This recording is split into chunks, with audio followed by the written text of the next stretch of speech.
ಒಂದು ಕಣ್ಣಿದರೆ ಆ ರಾತ್ರಿಯ ಜಾವದಲ್ಲಿ ಸಹ ಅದು ಎಂದಿಗೂ ಮಲಗುವುದಿಲ್ಲ. ಅದು ಯಾವ ಕಣ್ಣು ಗೊತ್ತಾ? ನಮ್ಮನ್ನು ಕಾದು ಕಾಪಾಡುವ ದೇವರ ಕಣ್ಗಳು. ಮಾನವ ಶಕ್ತಿ ಕುಂದಿದರೂ ಒಂದೇ ಒಂದು ಕೈ, ಕುಂದದ ಕೈ, ನಮಗೆ ಸಹಾಯ ಮಾಡುವಂಥ ಹಸ್ತ, ಅದು ದೇವರ ಹಸ್ತವಾಗಿದೆ. ನೋಡ್ರಿ, ಈ ಜಗತ್ತಿನಲ್ಲಿ ಒಂದು ಪ್ರೀತಿ ಇರೋದಾದರೆ, ಈ ಜಗತ್ತಿನಲ್ಲಿ ಎಲ್ಲ ಪ್ರೀತಿ ಹಾಳಾದ್ರೆ ಒಂದು ಪ್ರೀತಿ ಹಾಳಾಗೋದಿಲ್ಲ. ಅದು ಜೀವ ಕೊಟ್ಟು ನಮಗಾಗಿ ನಮ್ಮನ್ನು ಪ್ರೀತಿಸಿದ ಯೇಸುವಿನ ಪ್ರೀತಿ. ಅದಕ್ಕೆ ನಮ್ಮ ದೇವರು ಶೋಧನೆಗಳನ್ನು ಸಾಧನೆಗಳಾಗಿ ಮಾರ್ಪಡಿಸುವ ಆತನು, ತಡೆಗಳನ್ನು ಆಶೀರ್ವಾದವಾಗಿ ಮಾರ್ಪಡಿಸುವ ದೇವರು, ಕೆಟ್ಟತನವನ್ನು ಒಳ್ಳೆಯದಾಗಿ ಮಾರ್ಪಡಿಸುವ ದೇವರು. ಅದಕ್ಕಿಂತ ಹೆಚ್ಚಾಗಿ ಸಂರಕ್ಷಣೆ ಇಲ್ಲದ ಲೋಕದಲ್ಲಿ ನಮ್ಮನ್ನು ಒಂದೊಂದು ದಿನವೂ ಸಂರಕ್ಷಿಸುವಂಥ ದೇವರು. ದೇವರ ಕೈಗಳ ಹಾಗೆ ಸುರಕ್ಷಿತವಾದಂಥ ಸ್ಥಳ ಮತ್ತೊಂದಿಲ್ಲ.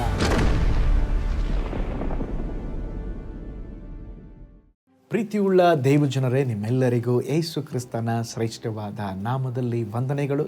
ತಂದೆಯಾದ ದೇವರಿಂದಲೂ ನಮ್ಮ ಕರ್ತನಾದ ಯೇಸು ಕ್ರಿಸ್ತನಿಂದಲೂ ನಿಮಗೆ ಕೃಪೆಯೂ ಶಾಂತಿಯೂ ಆಗಲಿ. ಈ ಸಮಯ ದೇವರ ವಾಕ್ಯವನ್ನು ಧ್ಯಾನಿಸುವಂಥ ಸಮಯ. ದೇವರ ವಾಕ್ಯ ಧ್ಯಾನಿಸುವಾಗ ನಮ್ಮ ಜೀವಿತದಲ್ಲಿ ಒಂದು ಆಶೀರ್ವಾದ ಉಂಟಾಗುತ್ತೆ, ಒಂದು ಬಿಡುಗಡೆ ಉಂಟಾಗುತ್ತೆ. ಈ ದಿನ ನಾನು ನಿಮ್ಮ ಜೊತೆಯಲ್ಲಿ ಮಾತನಾಡಲಿರುವಂಥ ವಿಷಯ ಕಾಯ್ದು ಕಾಪಾಡುವ ದೇವರು. ಅದಕ್ಕೆ ಆಧಾರವಾಗಿ ಕೀರ್ತನೆಗಳ ಗ್ರಂಥ 121 3-8 ವಚನಗಳು. ಒಂದು ಅದ್ಭುತವಾದ ಕೀರ್ತನೆ. ಎಲ್ಲ ವಾಕ್ಯಗಳನ್ನು ಧ್ಯಾನಿಸಲಿಕ್ಕೆ ದೇವರು ನಮಗೆ ಕೃಪೆಯನ್ನು ಅನುಗ್ರಹಿಸಲಿ. ನಾವು ವಾಕ್ಯ ಭಾಗಗಳನ್ನು ಓದಿಕೊಳ್ಳೋಣ. ಆತನು ನಿನ್ನ ಪಾದಗಳನ್ನು ಕದಲಗೊಳಿಸದಿರಲಿ, ನಿನ್ನನ್ನು ಕಾಯುವವನು ತೂಕಡಿಸದಿರಲಿ. ಇಗೋ, ಇಸ್ರಾಯೇಲರನ್ನು ಕಾಯುವಾತನು ತೂಕಡಿಸುವುದಿಲ್ಲ, ನಿದ್ರಿಸುವುದಿಲ್ಲ. ನಿನ್ನನ್ನು ಕಾಯುವವನು ಯೆಹೋವನೇ. ನಿನ್ನ ಬಲಗಡೆಯಲ್ಲಿ ನೆರಳಿನಂತೆ ನಿಂತಿರುವಾತನು ಯೆಹೋವನೇ. ಹಗಲಲ್ಲಿ ಸೂರ್ಯನು, ಇರುಳಲ್ಲಿ ಚಂದ್ರನು ನಿನ್ನನ್ನು ಬಾಧಿಸುವುದಿಲ್ಲ. ಯೆಹೋವನು ನಿನ್ನನ್ನು ಎಲ್ಲ ಕೇಡಿನಿಂದ ತಪ್ಪಿಸುವನು, ನಿನ್ನ ಪ್ರಾಣವನ್ನು ಕಾಯುವನು. ನೀನು ಹೋಗುವಾಗಲೂ ಬರುವಾಗಲೂ ಇಂದಿನಿಂದ ಸದಾಕಾಲವು ಯೆಹೋವನು ನಿನ್ನನ್ನು ಕಾಪಾಡುವನು. ನೋಡ್ರಿ, ಅದ್ಭುತವಾದ ವಾಕ್ಯಗಳನ್ನು ನಾವು ಓದಿಕೊಂಡೆವು. ದೇವರು ನಮ್ಮನ್ನು ಯಾವ ರೀತಿ ಕಾಪಾಡುತ್ತಾರೆ, ಒಂದೊಂದು ವಾಕ್ಯಗಳಲ್ಲಿ ಸಹ ದೇವರ ಪ್ರೊಟೆಕ್ಷನನ್ನು ನಾವು ನೋಡಬಹುದಾಗಿದೆ. ನಾವು ಅಪಾಯಕಾರಿಯಾದಂಥ ಜಗತ್ತಿನಲ್ಲಿ ಕಾಲಘಟ್ಟದಲ್ಲಿ ಜೀವಿಸುತ್ತಾ ಇದ್ದೇವೆ. ಎಲ್ಲಿ ನೋಡಿದರೂ ಭಯದ ಸುದ್ದಿ, ಕೊಲೆಯ ಸುದ್ದಿ, ಸಾವಿನ ಸುದ್ದಿ, ಸ್ತೋತ್ರ, ರೋಗಗಳ ಸುದ್ದಿ, ಯುದ್ಧದ ಸುದ್ದಿಯನ್ನು ಕೇಳುತ್ತಾ ಇದ್ದೇವೆ. ಇಡೀ ಪ್ರಪಂಚವೇ ಭಯದ ವಾತಾವರಣದಲ್ಲಿ ಜೀವಿಸುತ್ತಾ ಇದೆ.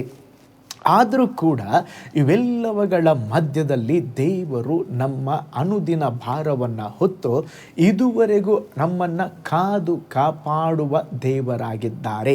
ನೋಡ್ರಿ, ಈಗ ಓದಿದಂಥ ಎಲ್ಲ ವಾಕ್ಯಗಳನ್ನು ನಾವು ಧ್ಯಾನಿಸುವಾಗ, ಓದುವಾಗ ನಮಗೊಂದು ಆಶ್ವಾಸನೆ ಉಂಟಾಗುತ್ತೆ. ಏನಂತ ಹೇಳಿದ್ರೆ, ದೇವರು ನಮ್ಮನ್ನು ಎಲ್ಲ ಕೇಡುಗಳಿಂದ ತಪ್ಪಿಸಿ ನಮ್ಮ ಪ್ರಾಣವನ್ನು ಕಾಪಾಡಿ ಒಂದೊಂದು ದಿವಸವೂ ಸಹ ಕಾಯ್ದು ಕಾಪಾಡುತ್ತಾರೆ. ನಮ್ಮ ದೇವರು ನಿನ್ನೆ ಇದ್ದ ಹಾಗೆ ನಿರಂತರವೂ ಹಾಗೇ ಇರುವಂಥ ದೇವರು. ಅನುದಿನವೂ ನಮ್ಮನ್ನು ಕಾದು ಕಾಪಾಡುವ ದೇವರು. ನಮ್ಮ ದೇವರು ಅನುದಿನವೂ ನಮ್ಮನ್ನು ಕಾದು ಕಾಪಾಡುತ್ತಾರಂತೆ. ನೋಡ್ರಿ, ನಮ್ಮನ್ನು ಕಾಯುವುದು ಮಾತ್ರವಲ್ಲ, ಎಲ್ಲ ಕೇಡುಗಳಿಂದ ನಮ್ಮನ್ನು ತಪ್ಪಿಸಿ ಕಾಪಾಡುತ್ತಾರೆ. ಒಂದು ಅದ್ಭುತವಾದ ಸಾಕ್ಷಿಯನ್ನು ನಿಮ್ಮೊಂದಿಗೆ ಹಂಚಿಕೊಳ್ಳುತ್ತೇನೆ. ಭಾರತದ ಅಪೋಸ್ತಲ್ ಎಂಬುದಾಗಿ ಕರೆಸಿಕೊಳ್ಳುವಂಥ ಸೇವಕರಾದಂಥ ಸಾಧು ಸುಂದರ್ ಸಿಂಗ್ ಅವರ ಅದ್ಭುತವಾದ ಸಾಕ್ಷಿ ಇದೆ. ಅದರಲ್ಲಿ ಒಂದು ಅನುಭವವನ್ನು ನಿಮ್ಮೊಂದಿಗೆ ಹಂಚಿಕೊಳ್ಳುತ್ತೇನೆ. ಅವರು ಒಂದು ಸಾರಿ ಟಿಬೆಟ್ ದೇಶದ ಒಂದು ಗ್ರಾಮದಲ್ಲಿ ಸುವಾರ್ತೆ ಸಾರುವುದಕ್ಕಾಗಿ ಹೋಗಿದ್ದರು. ಆ ಸುವಾರ್ತೆಯನ್ನು ಕೇಳಿದಂಥ ಜನರು ಅವರನ್ನು ಹೊಡೆದು ಓಡಿಸಿದರು. ಆಗ ಅವರು ರಾತ್ರಿ ವೇಳೆ ಮಲಗಲು ಒಂದು ಗುಹೆಯೊಳಗೆ ಹೋದಾಗ ಅನೇಕರು ತಿರುಗಿ ಅವರನ್ನು ಸಾಯಿಸುವುದಕ್ಕೆ ದೊಣ್ಣೆಗಳನ್ನು ಹಿಡ್ಕೊಂಡು ಕತ್ತಿಗಳನ್ನು ಹಿಡ್ಕೊಂಡು ಗುಹೆಯ ಕಡೆಗೆ ಬರುತ್ತಿದ್ದರು. ಆಗ ಇವರಿಗೆ ಭಯ ಉಂಟಾಗಿ ಏನು ಮಾಡಬೇಕು ಗೊತ್ತಾಗಲಿಲ್ಲ. ನನ್ನ ದೇವರು ನನ್ನ ಕಾಪಾಡ್ತಾನಲ್ವ, ನಾನು ಯಾಕೆ ಭಯಪಡಬೇಕಂತ ಹೇಳಿ ಮೊಣಕಾಲೂರಿ ಪ್ರಾರ್ಥನೆ ಮಾಡಲಿಕ್ಕೆ ಆರಂಭಿಸಿದರು. ಅವರು ಕಣ್ಣು ತೆರೆದು ನೋಡಿದಾಗ ಯಾರೆಲ್ಲ ಇವರನ್ನ ಸಾಯಿಸಲಿಕ್ಕೆ ಕೊಲ್ಲಿಕ್ಕೆ ಬಂದಂಥ ಊರು ಜನರು ಹಾಗೆ ಅವರು ವಾಪಸ್ಸು ಓಡಿ ಹೋಗಿಬಿಟ್ಟಿದ್ದರು. ಮರುದಿವಸ ನೋಡುವುದಾದರೆ ಇಡೀ ಹಳ್ಳಿಯೇ ಬರ್ತಾ ಇದೆ.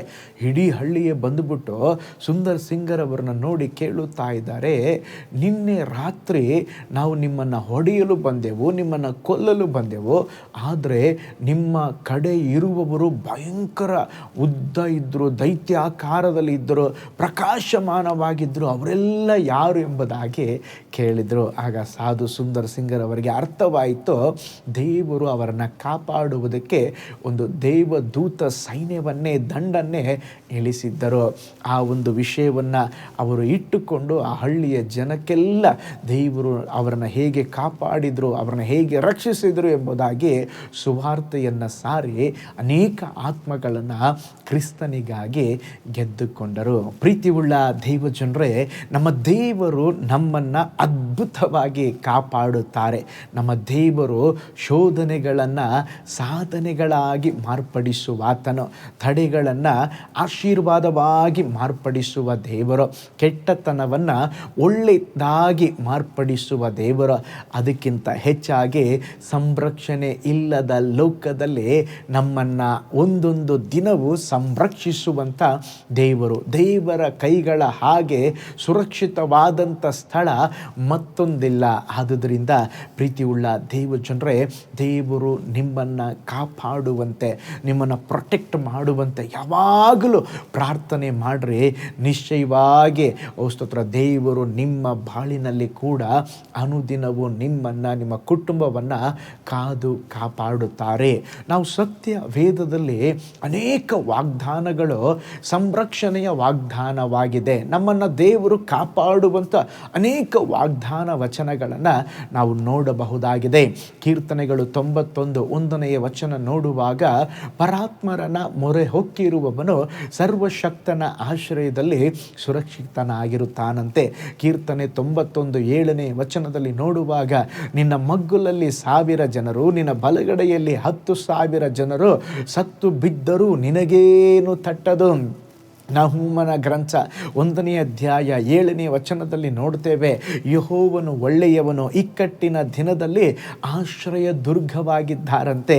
ಕೀರ್ತನೆ 91 10ರಿಂದ 12ನೇ ವಚನಗಳನ್ನು ನಾವು ನೋಡುವಾಗ, ಯಾವ ಕೇಡು ನಿನಗೆ ಸಂಭವಿಸದು, ಉಪದ್ರವವು ನಿನ್ನ ಗೂಡಾರದ ಸಮೀಪಕ್ಕೂ ಬಾರದು, ನೀನು ಹೋಗುವಾಗಲೆಲ್ಲ ನಿನ್ನನ್ನು ಕಾಯುವುದಕ್ಕೆ ದೇವರು ನಿನ್ನ ವಿಷಯವಾಗಿ ಅಪ್ಪನೆ ಕೊಡುವರು. ಸ್ತೋತ್ರ. ನೋಡ್ರಿ, ಎಷ್ಟೊಂದು ವಾಗ್ದಾನಗಳು ದೇವರು ನಮಗೆ ಕೊಟ್ಟಿದ್ದಾರೆ. ಇರುವ ಸ್ಥಳದಲ್ಲಿ ದೇವರಿಗೆ ಸ್ತೋತ್ರ ಮಾಡ್ರಿ. ಅಪ್ಪ, ನನ್ನನ್ನು ಕಾಪಾಡ್ತೀನಿ ಎಂಬುದಾಗಿ ಹೇಳಿದ್ದೀರಾ, ಸಂರಕ್ಷಿಸ್ತೀನಿ ಎಂಬುದಾಗಿ ಹೇಳಿದ್ದೀರಾ. ಎಲ್ಲ ಅದ್ಭುತವಾದ ವಾಗ್ದಾನಗಳಿಗಾಗಿ ನಿಮಗೆ ಸ್ತೋತ್ರ ಎಂಬುದಾಗಿ ಹೇಳ್ರಿ. ಪ್ರೀತಿಯುಳ್ಳ ದೇವಜನರೇ, ಕಾರ್ಗತ್ತಲಿನ ಜಗತ್ತಿನಲ್ಲಿ, ಭಯದ ಲೋಕದಲ್ಲಿ, ಸ್ತೋತ್ರ, ದೇವರು ನಮ್ಮನ್ನು ಕಾದು ಕಾಪಾಡುವ ದೇವರಾಗಿದ್ದಾರೆ. ನೀವು ಕಾರ್ಗತ್ತಲಿನ ಕಣಿವೆಯಲ್ಲಿ ನಡೆಯುವಾಗಲೂ ಸ್ತೋತ್ರ, ದೇವರು ನಿಮ್ಮ ಹತ್ತಿರವೇ ಇದ್ದಾರಂತೆ. ಯಾವ ಕೇಡು ನಿಮ್ಮನ್ನು ಮುಟ್ಟುವುದಿಲ್ಲ. ಈ ದಿನ ದೇವರು ನಮ್ಮನ್ನು ಹೇಗೆ ಕಾಪಾಡ್ತಾರೆ, ಯಾವುದರಿಂದ ಕಾಪಾಡ್ತಾರೆ ಎಂಬುದಾಗಿ ನಾವು ಧ್ಯಾನಿಸೋಣ. ಕೀರ್ತನೆಗಳ ಗ್ರಂಥ 121ನೇ ಅಧ್ಯಾಯ 3ರಿಂದ 8 ವಚನಗಳನ್ನು ನಾವು ಧ್ಯಾನಿಸಲಿಕ್ಕಿದ್ದೇವೆ. ನೋಡ್ರಿ, ಮೊದಲನೇದಾಗಿ ದೇವರು ನಮ್ಮನ್ನು ಹೇಗೆ ಕಾಪಾಡ್ತಾರಂತ ಹೇಳಿದ್ರೆ, ನಮ್ಮನ್ನು ಅದ್ಭುತವಾಗಿ ಕಾಪಾಡ್ತಾರೆ. ಕೀರ್ತನೆಗಳ ಗ್ರಂಥ 121 3ನೇ ವಚನ, ಆತನು ನಿನ್ನ ಪಾದಗಳನ್ನು ಕದಲಗೊಳಿಸದಿರಲಿ, ನಿನ್ನನ್ನು ಕಾಯುವವನು ತೂಕಡಿಸದಿರಲಿ. ನೋಡ್ರಿ, ದೇವರು ಹೇಳುತ್ತಾ ಇದ್ದಾರೆ, ದೇವರು ನಮ್ಮ ಪಾದವನ್ನು ಕದಲಗೊಳಿಸದೆ ನಮ್ಮನ್ನು ಕಾಯ್ದು ಕಾಪಾಡುವ ದೇವರಾಗಿದ್ದಾರೆ. ಇಸ್ರಾಯೇಲರು ಹಬ್ಬಕ್ಕಾಗಿ ಯೆರೂಸಲೇಮಿಗೆ ಬರುವ ಜನರು ಕೆಲವೊಮ್ಮೆ ತಮ್ಮೊಂದಿಗೆ ಅನೇಕ ಜನರನ್ನು ಕರ್ಕೊಂಡು ಹೋಗ್ತಾ ಇದ್ರು. ಅವ್ರನ್ನ ಕಾವಲಿರುವುದಕ್ಕೆ, ಕಾಪಾಡುವುದಕ್ಕೆ ಕೆಲವು ಸೇವಕರನ್ನು ಕರೆದುಕೊಂಡು ಹೋಗುತ್ತಾ ಇದ್ದರು. ಕೆಲವರು ಆ ಸೇವಕರು ಅತಿಯಾದ ಕೆಲಸ ಮತ್ತು ಆ ಪ್ರಯಾಣದ ನಿಮಿತ್ತವಾಗಿ ಕೂಡ ಅವರನ್ನ ಪ್ರೊಟೆಕ್ಟ್ ಮಾಡಲಿಕ್ಕೆ ಆಗ್ತಾ ಇರಲಿಲ್ಲ, ಅವರ ವಸ್ತುಗಳನ್ನು ಕಾಪಾಡಲಿಕ್ಕೆ ಆಗ್ತಾ ಇರಲಿಲ್ಲ. ಅದರ ಮಧ್ಯದಲ್ಲಿ ಕಳ್ಳತನವಾಗುತ್ತಾ ಇತ್ತು. ಇಂದಿಗೂ ಸಹ ಸೈತಾನನು, ಅವನೊಬ್ಬ ಗುಳ್ಳೆ ನರಿ, ಅವನೇನು ಮಾಡ್ತಾನೆ, ಪ್ರತಿದಿನ ನಿಮ್ಮನ್ನು ಹಾಳುಗೆಡುವೆಲು, ನಿಮ್ಮ ಮೇಲೆ ಅಸ್ತ್ರಗಳನ್ನು ಉಪಯೋಗಿಸಲು ಅವನು ಕಾದಿರುತ್ತಾನೆ. ಆದರೆ ದೇವರು ಸ್ತೋತ್ರ ತೂಕಡಿಸದೆ ಅಥವಾ ನಿದ್ರೆ ಮಾಡದೆ ನಮ್ಮನ್ನು ಅದ್ಭುತವಾಗಿ ಕಾಪಾಡುತ್ತಾರೆ. ದೇವರ ಕಣ್ಗಳು ನಿದ್ದೆ ಇಲ್ಲದ ಕಣ್ಣುಗಳು, ತೂಕಡಿಸದೆ ನಿದ್ರಿಸದೆ ನಮ್ಮನ್ನು ಕಾಪಾಡ್ತಾರಂತೆ. ನೋಡ್ರಿ, ಅಂದು ನೋಹನನ್ನು ಅವನ ಕುಟುಂಬವನ್ನು ದೇವರು ಕಾಪಾಡಿದರು. ಧಾರಾಕಾರ ಮಳೆಯ ಪ್ರವಾಹವು ಅಪ್ಪಳಿಸಿದಾಗಲೂ ಸ್ತೋತ್ರ ಇಡೀ ಪ್ರಪಂಚ ನೀರಿನ ಪ್ರವಾಹದಿಂದ, ಪ್ರಳಯದಿಂದ ಸ್ತೋತ್ರ ಎಲ್ಲರೂ ತೀರಿ ಹೋದಾಗಲೂ ದೇವರು ನೋಹನ ಕುಟುಂಬವನ್ನು ಅದ್ಭುತವಾಗಿ ರಕ್ಷಿಸಿದರು. ಅದೇ ವಿಧದಲ್ಲಿ ದೇವರು ನಿಮ್ಮನ್ನು, ನಿಮ್ಮ ಕುಟುಂಬವನ್ನು ಸಹ ಭಯಾನಕ ವಿನಾಶಗಳಿಂದ, ಅಪಾಯಗಳಿಂದ ಕಾಪಾಡುತ್ತಾರೆ. ನೋಡ್ರಿ, ಸೊದೋಮಿನ ವಿನಾಶದಿಂದ ಲೋಟನನ್ನು ಕಾಪಾಡಿದ ಹಾಗೆ ದೇವರು ನಿಮ್ಮನ್ನು ಕಾಪಾಡುವವರಾಗಿದ್ದಾರೆ. ಅವರು ಕಾಪಾಡುವವರು ಮಾತ್ರವಲ್ಲ, 24 ಗಂಟೆಯು ಹಗಲು ರಾತ್ರಿ ತಂದೆಯ ಬಲಭಾಗದಲ್ಲಿ ಯೇಸು ಸ್ವಾಮಿ ಇವತ್ತಿಗೂ ನಮಗೋಸ್ಕರವಾಗಿ ಪ್ರಾರ್ಥಿಸುತ್ತಾ ಇದ್ದಾರೆ. ಪ್ರಾರ್ಥಿಸುವುದು ಮಾತ್ರವಲ್ಲ, ನಮ್ಮ ಮೇಲೆ ಗಮನವಿಟ್ಟು ಕಾಪಾಡುತ್ತಾರೆ. ನಿಮ್ಮನ್ನು ಎಲ್ಲ ಗೂಢಾಚಾರಿಕೆಯ ಕಣ್ಣುಗಳಿಂದ, ಅಸೂಹೆ ಶಕ್ತಿಗಳಿಂದ, ದುಷ್ಟ ಜನರಿಂದ ಯೋಸೇಫನನ್ನು ಕಾಪಾಡಿದ ಹಾಗೆ ದೇವರು ನಿಮ್ಮನ್ನು ಕಾಪಾಡುವರು. ಅಂದು ದಾವೀದನ ಜೀವಿತದಲ್ಲಿ ನಾವು ನೋಡುವಾಗ ಅವನ ವಿರೋಧವಾಗಿ ಸಿಂಹ ಬಂತು, ಕರಡಿ ಬಂತು, ಗೋಲಿಯಾತ ಬಂದ, ಸೌಲನು ಬಂದ, ಎಂತೆಂಥ ಅಪಾಯಗಳು, ಎಂತೆಂಥ ವಿರೋಧತ್ವಗಳು, ಅದೆಲ್ಲದರ ಮಧ್ಯದಲ್ಲಿ ಸ್ತೋತ್ರ ವಾಕ್ಯ ಹೇಳುತ್ತದೆ, ದಾವೀದನಿಗೂ ಮರಣಕ್ಕೂ ಒಂದು ಹೆಜ್ಜೆ ಮಾತ್ರ ಬಾಕಿ ಇತ್ತಂತೆ. ಅದರ ಮಧ್ಯದಲ್ಲಿ ಸಹ ದೇವರು ಕಣ್ಮನೆಯ ಹಾಗೆ ಕತ್ತಲೆಯ ಕಣಿವೆಯಲ್ಲಿ ಅದ್ಭುತವಾಗಿ ದಾವೀದನನ್ನು ಕಾಪಾಡಿದರು. ಅದಕ್ಕೆ ಕೀರ್ತನೆ 23 ಬರೆಯುವಾಗ ದಾವೀದನು ಹೇಳುತ್ತಾನೆ, ಕರ್ತನೇ, ನೀನು ನನ್ನ ಹತ್ತಿರವಿರುವುದರಿಂದ ನಾನು ಕಾರ್ಗತ್ತಲಿನಲ್ಲಿ ನಡೆಯುವಾಗಲೂ ನೀನು ಹತ್ತಿರವಿರುವುದರಿಂದ ನಾನು ಕೇಡಿಗೆ ಭಯಪಡುವುದಿಲ್ಲ. ಪ್ರೀತಿಯುಳ್ಳ ದೇವಜನರೇ, ನೀವು ಭಯಪಡಬೇಡ್ರಿ. ಸಕಲ ದುಷ್ಟ ಶಕ್ತಿಗಳಿಂದ ನಿಮ್ಮನ್ನು, ನಿಮ್ಮ ಕುಟುಂಬವನ್ನು ದೇವರು ಕಾಪಾಡುತ್ತಾರೆ. ಸ್ತೋತ್ರ, ದೇವರು ಕಾಪಾಡುವವರಾಗಿರುವುದರಿಂದ ನೀವು ಭಯಪಡಬೇಡ್ರಿ. ಮೊದಲನೇದಾಗಿ ನಾನು ಹೇಳಿದೆ, ದೇವರು ನಿಮ್ಮನ್ನು ಅದ್ಭುತವಾಗಿ ಕಾಪಾಡ್ತಾರೆ. ಎರಡನೇದಾಗಿ, ದೇವರು ನಿಮ್ಮನ್ನು ನಿದ್ರಿಸದೇ ಕಾಪಾಡ್ತಾರೆ. ಕೀರ್ತನೆಗಳ ಗ್ರಂಥ 121 3 ಮತ್ತು 4ನೇ ವಚನ, ಆತನು ನಿನ್ನ ಪಾದಗಳನ್ನು ಕದಲಗೊಳಿಸದಿರಲಿ, ನಿನ್ನನ್ನು ಕಾಯುವವನು ತೂಕಡಿಸದಿರಲಿ. ಇಗೋ, ಇಸ್ರಾಯೇಲರನ್ನು ಕಾಯುವಾತನು ತೂಕಡಿಸುವುದಿಲ್ಲ, ನಿದ್ರಿಸುವುದಿಲ್ಲ. ನಮ್ಮನ್ನು ಕಾಯುವಂಥ ದೇವರು ಏನು ಮಾಡಲ್ಲಂತೆ? ನಿದ್ರಿಸೋದಿಲ್ಲಂತೆ, ನಿದ್ರೆ ಮಾಡುವುದೇ ಇಲ್ಲ. ನಿದ್ರೆ ಮಾಡದೆ ತೂಕಡಿಸದೆ ಕಾಯುವ ಒಳ್ಳೆಯ ದೇವರು ನಮಗಿದ್ದಾರೆ. ಕೈ ಎತ್ತಿ ಒಂದು ಪ್ರೈಸ್ ಲಾರ್ಡ್ ಹೇಳ್ರಿ, ಕೈ ಎತ್ತಿ ಒಂದು ದೇವರಿಗೆ ಸ್ತೋತ್ರ ಹೇಳ್ರಿ, ಹಲ್ಲೆಲೂಯಾ. ಒಂದು ಕಣ್ಣಿದೆ ರೀ, ಆ ರಾತ್ರಿಯ ಜಾವದಲ್ಲಿ ಸಹ ಅದು ಎಂದಿಗೂ ಮಲಗುವುದಿಲ್ಲ. ಅದು ಯಾವ ಕಣ್ಣು ಗೊತ್ತಾ? ನಮ್ಮನ್ನು ಕಾದು ಕಾಪಾಡುವ ದೇವರ ಕಣ್ಗಳು. ಅದಕ್ಕೆ ಕೀರ್ತನೆ 121 4ನೇ ವಚನದಲ್ಲಿ ನಾವು ನೋಡಿಕೊಂಡೆವು, ಇಸ್ರಾಯೇಲರನ್ನು ಕಾಯುವಾತನು ತೂಕಡಿಸುವುದಿಲ್ಲ, ನಿದ್ರಿಸುವುದಿಲ್ಲ. ನೋಡ್ರಿ, ಹಾಗಾದರೆ ದೇವರು ನಮ್ಮನ್ನು ತೂಕಡಿಸದೆ, ನಿದ್ರಿಸದೆ, ಮಲಗದೆ ನಮ್ಮನ್ನು ಕಾಪಾಡುತ್ತಾರೆ. ಸ್ತೋತ್ರ, ದೇವರ ಕೈಗಳು. ಮಾನವ ಶಕ್ತಿ ಕುಂದಿದರು, ಒಂದೇ ಒಂದು ಕೈ, ಕುಂದದ ಕೈ, ನಮಗೆ ಸಹಾಯ ಮಾಡುವಂಥ ಹಸ್ತ, ಅದು ದೇವರ ಹಸ್ತವಾಗಿದೆ. ನೋಡ್ರಿ, ಒಂದು ಈ ಜಗತ್ತಿನಲ್ಲಿ ಒಂದು ಪ್ರೀತಿ ಇರೋದಾದರೆ, ಈ ಜಗತ್ತಿನಲ್ಲಿ ಎಲ್ಲ ಪ್ರೀತಿ ಹಾಳಾದರೂ ಒಂದು ಪ್ರೀತಿ ಹಾಳಾಗೋದಿಲ್ಲ, ಅದು ಜೀವ ಕೊಟ್ಟು ನಮಗಾಗಿ ನಮ್ಮನ್ನು ಪ್ರೀತಿಸಿದ ಯೇಸುವಿನ ಪ್ರೀತಿ. ಅದಕ್ಕೆ ಜಕರ್ಯ ಬರೆದ ಪ್ರವಾದನೆ ಗ್ರಂಥ 2ನೇ ಅಧ್ಯಾಯ 8ನೇ ವಚನದಲ್ಲಿ ನೋಡ್ತೇವೆ, ನಿಮ್ಮನ್ನು ತಾಕುವವನು ಯೆಹೋವನ ಕಣ್ಣು ಗುಡ್ಡನ್ನು ತಾಕುವವನಾಗಿದ್ದಾನೆ. ಅಂದರೆ ದೇವರು ನಿಮ್ಮನ್ನು ಗಮನಿಸ್ತಾ ಇದ್ದಾರೆ, ಕಾಳಜಿ ವಹಿಸ್ತಾ ನಡೆಸ್ತಾ ಇದ್ದಾರೆ, ನಿಮ್ಮನ್ನು ಕಾಪಾಡುತ್ತಾರೆ. ಆದುದರಿಂದ ನೀವು ಯಾವುದರ ಬಗ್ಗೆ ಕೂಡ ಚಿಂತಿಸದೆ ದೇವ ಸಮ್ಮುಖದಲ್ಲಿ ಎಲ್ಲ ಜವಾಬ್ದಾರಿಗಳನ್ನು, ಭಾರಗಳನ್ನು ವಹಿಸಿ, ದೇವರು ನನ್ನನ್ನು ಕಾಪಾಡುವವನಾಗಿರುವುದರಿಂದ ನಾನು ಸ್ತೋತ್ರ ದೇವರನ್ನು ಆತುಕೊಂಡೇ ಜೀವಿಸ್ತೇನೆಂಬುದಾಗಿ ದೇವರನ್ನು ನಂಬಿರಿ. ಎರಡನೇ ಮಹಾಯುದ್ಧದ ಸಮಯದಲ್ಲಿ ಜರ್ಮನ್ ವಿಮಾನಗಳು ಇಂಗ್ಲೆಂಡ್ ಮೇಲೆ ಬಾಂಬ್ ದಾಳಿ ನಡೆಸಿದವು.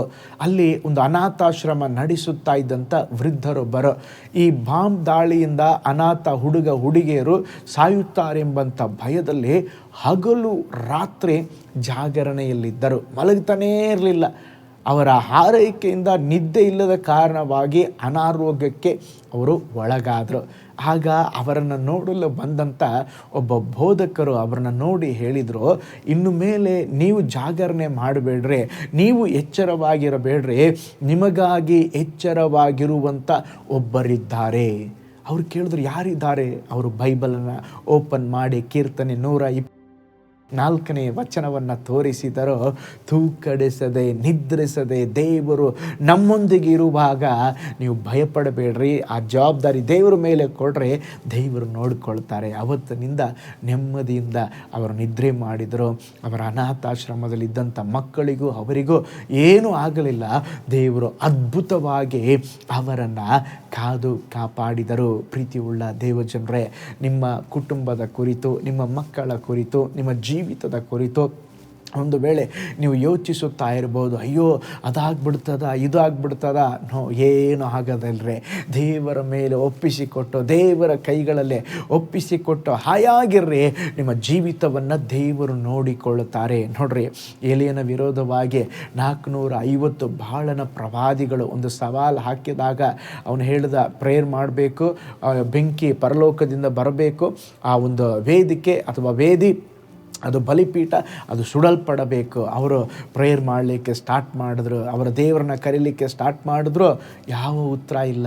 ಆಗ ಎಲಿಯನು ಅವ್ರನ್ನ ಒಂದು ತಮಾಷೆಗಾಗಿ ಹೇಳುತ್ತಾ ಇದ್ದಾನೆ, ಸ್ವಲ್ಪ ಜೋರಾಗಿ ಕರೀರಿ, ನಿಮ್ಮ ದೇವರು ನಿದ್ರೆ ಮಾಡ್ತಾ ಇರಬಹುದು, ನಿಮ್ಮ ದೇವರು ಪ್ರಯಾಣದಲ್ಲಿರಬಹುದು. ಅದರ ಅರ್ಥ ಏನಂದರೆ, ನಿನ್ನ ದೇವರು ಪ್ರಯಾಣದಲ್ಲಿರಬಹುದು, ನಿನ್ನ ದೇವರು ನಿದ್ರೆ ಮಾಡ್ತಾ ಇರಬಹುದು, ಆದರೆ ನನ್ನ ದೇವರು ನಿದ್ರಿಸುವುದಿಲ್ಲ, ತೂಕಡಿಸುವುದಿಲ್ಲ.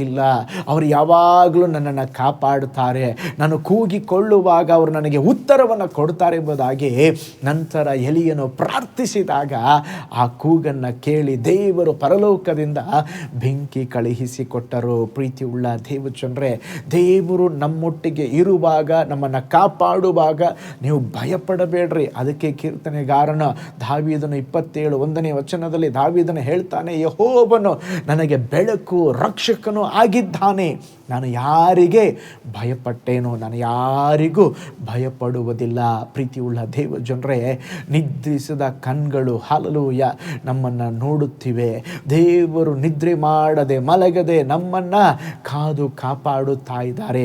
ಅದಕ್ಕೆ ಕೀರ್ತನೆ 32:8ನೇ ವಚನದಲ್ಲಿ ನೋಡ್ತೇವೆ, ನಿನ್ನನ್ನು ಉಪದೇಶಿಸಿ ನಡೆಯಬೇಕಾದ ಮಾರ್ಗ ತಿಳಿಸುವೆನು, ನಿನ್ನನ್ನು ಕಟಾಕ್ಷಿಸಿ ಆಲೋಚನೆಯನ್ನು ಹೇಳುವೆನು. ದೇವರ ಕಣ್ಗಳು ನಮ್ಮನ್ನು ನೋಡುತ್ತಾ ಇದೆ.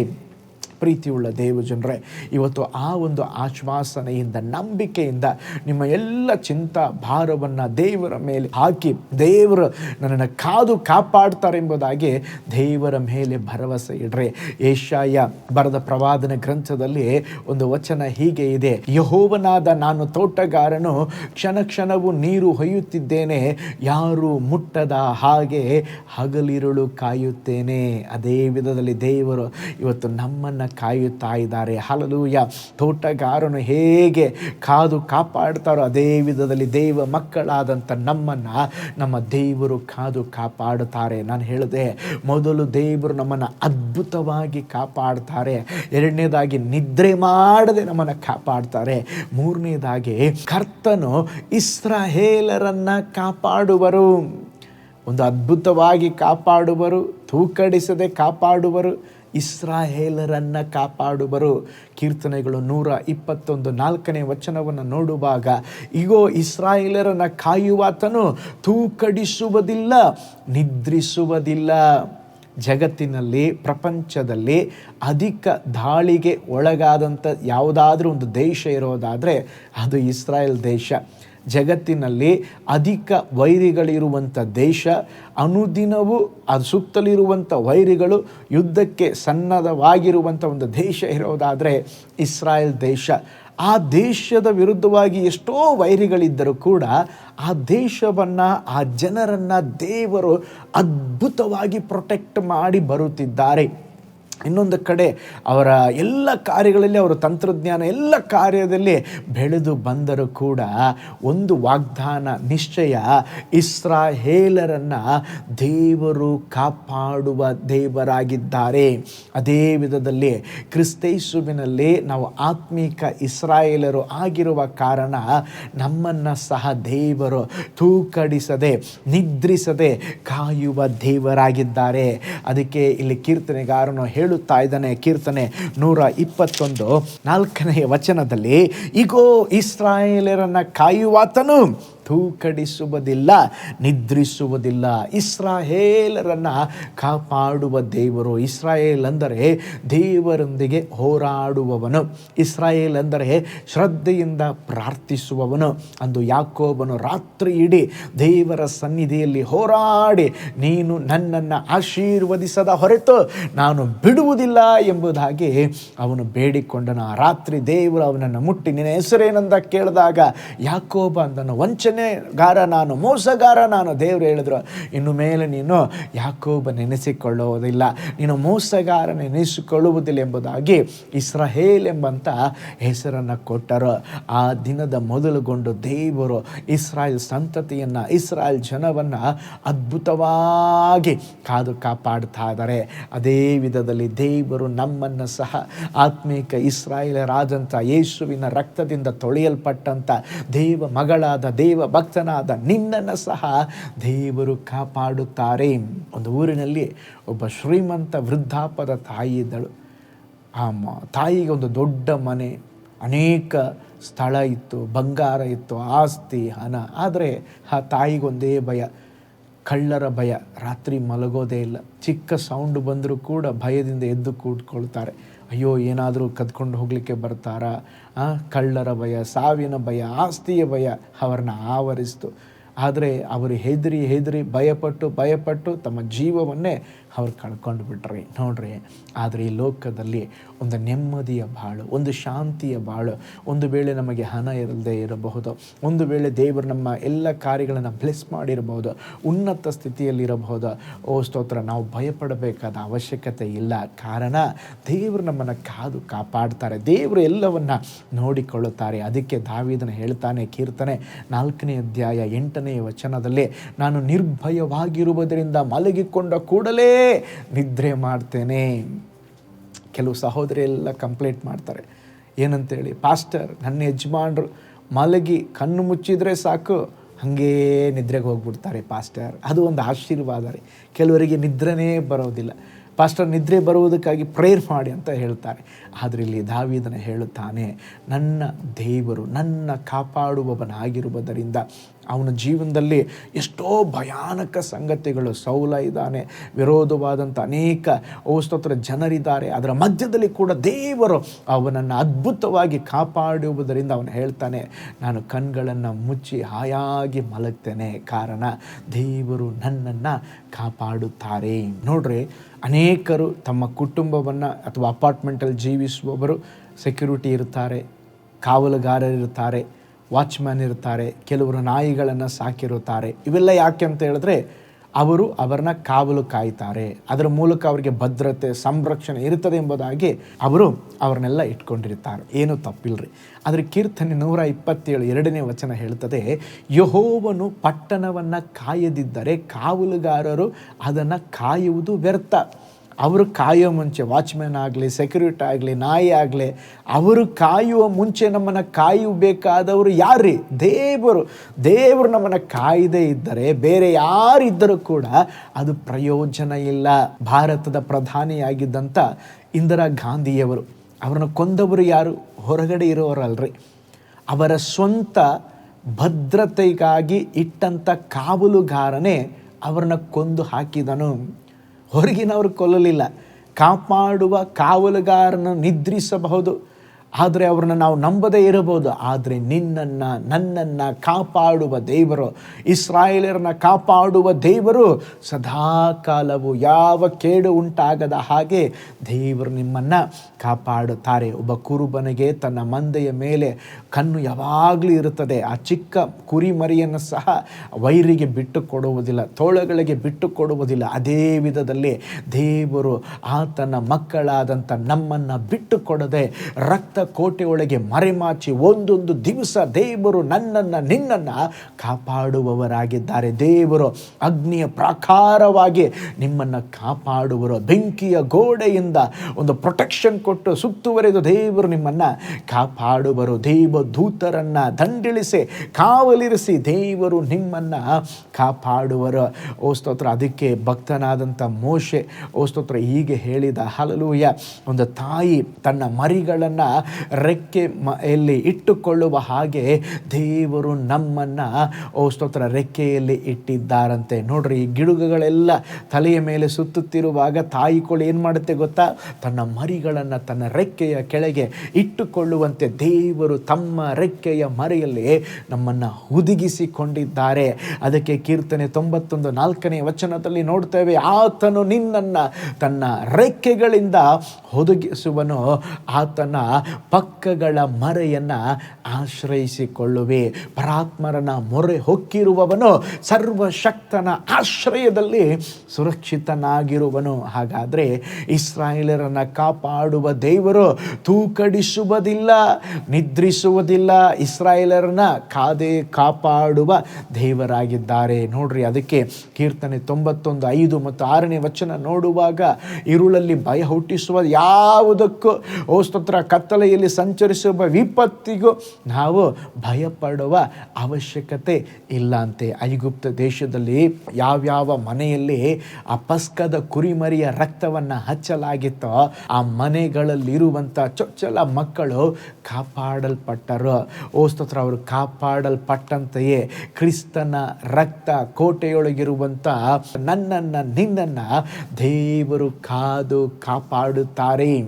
ದೇವರು ಇಸ್ರಾಯೇಲರನ್ನು ಕಾಪಾಡುವ ದೇವರಾಗಿದ್ದಾರೆ. ಹಾಗಾದರೆ ಈ ವಿಧವಾಗಿ ಅದ್ಭುತವಾಗಿ ದೇವರು ನಮ್ಮನ್ನು ಕಾಪಾಡುವವರಾಗಿರುವುದರಿಂದ ನೀವು ದೇವರಿಗೆ ಕೃತಜ್ಞತಾ ಸ್ತುತಿಯನ್ನು ಸಲ್ಲಿಸಿದ್ದೀರಾ? ಒಂದು ಸಾರಿ ಅಮೆರಿಕ ದೇಶದ ಒಬ್ಬ ಕೋಟ್ಯಾಧೀಶ್ವರನಿಗೆ ಮರಣ ಭಯ ಉಂಟಾಯಿತು. ಒಂದು ವೇಳೆ ಯುದ್ಧ ಪ್ರಾರಂಭವಾಗಿ ಅಣುಬಾಂಬುಗಳು ಸ್ಫೋಟಗೊಂಡು ನಾವೆಲ್ಲರೂ ನಾಶವಾಗಬಹುದೆಂದು ಯೋಚಿಸಿದನು.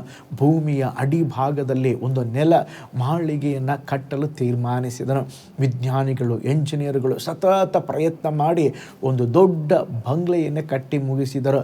ಅದಕ್ಕೆ ಎಷ್ಟೋ ಕೋಟಿ ಹಣ ಖರ್ಚಾಯ್ತು ರೀ. ಆ ಬಂಗ್ಲೆಯನ್ನು ಪ್ರತಿಷ್ಠಿಸಲು ಪ್ರಸಿದ್ಧಿ ಹೊಂದಿದ ದೇವ ಸೇವಕರಾದ ಮೋರಿಸ್ ಸೆರೆಲೋ ಎಂಬಂಥ ಒಬ್ಬ ದೇವ ಸೇವಕರು ಆಹ್ವಾನಿಸಲ್ಪಟ್ಟಿದ್ದರು. ಅವರು ಆ ಪ್ರತಿಯೊಂದು ಆ ಕೊಠಡಿಯನ್ನು ನೋಡಿದಾಗ ಆಶ್ಚರ್ಯಪಟ್ಟರು. ಆ ದೊಡ್ಡ ಕೋಟ್ಯಾಧೀಶ ಅದನ್ನು ತೋರಿಸುವಾಗ ಇದು ಸ್ತೋತ್ರ ಭಯಂಕರವಾದದ್ದು, ಬಾಂಬ್ ಬಿದ್ದರು, ಅಣುಬಾಂಬ್ ಬಿದ್ದರು, ಏನೂ ಆಗೋದಿಲ್ಲ, ಭಯಂಕರವಾಗಿ ಒಳ್ಳೆ ಪ್ರೊಟೆಕ್ಟ್ ಮಾಡಿ ಇದೆಲ್ಲವನ್ನು ಕಟ್ಟಲಿಕ್ಕೆ ಸ್ತೋತ್ರ ನನಗೆ ಸಾಧ್ಯವಾಯಿತೆಂಬುದಾಗಿ ವರ್ಣಿಸುತ್ತಾ ಬಂದನು. ಇದನ್ನು ಕೇಳಿಸಿಕೊಳ್ಳುತ್ತಾ ಇದ್ದಂಥ ಆ ಬೋಧಕರು, ನಾನು ಇದಕ್ಕಿಂತಲೂ ಒಳ್ಳೆ ಪ್ರೊಟೆಕ್ಷನ್ ಇರುವ ಮನೆಯನ್ನು ಕಡಿಮೆ ಖರ್ಚಿನಲ್ಲಿ ಕಟ್ಟಿದ್ದೇನೆ.